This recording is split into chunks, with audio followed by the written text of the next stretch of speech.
You know, last night I watched The Wizard of Oz with my 6, 8, and 10-year-olds, and thinking, oh, they're going to love this movie. That's a freaky movie, man.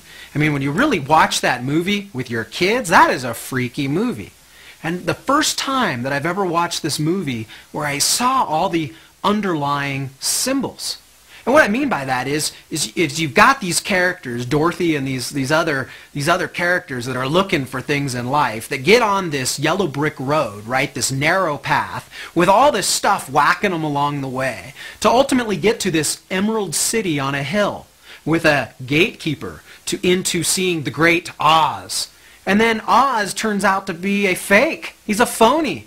He's this little guy behind a curtain who's speaking with lightning and speaking with thunder and all this crazy stuff, and then he's basically brought out for who he really is, just a fraud. And then, right, they put him in this balloon, this hot air balloon, and he's taken out of the picture. And then you find out who's really in control, where the real battle is. It's the good witches versus the bad witches.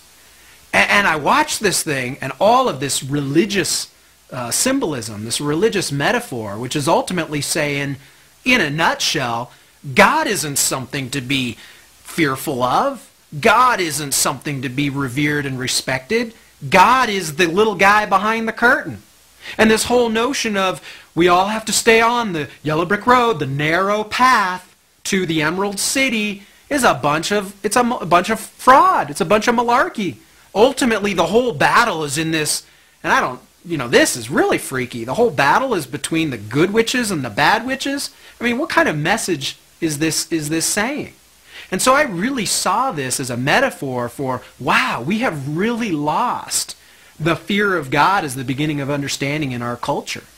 And what this has taught us. And as I listened to songs, Elton John, Goodbye Yellow Brick Road, what is he saying there? He's saying, ditch all of that throwback fundamentalist ideology and come into the new world of understanding and enlightenment and freedom. Something to think about.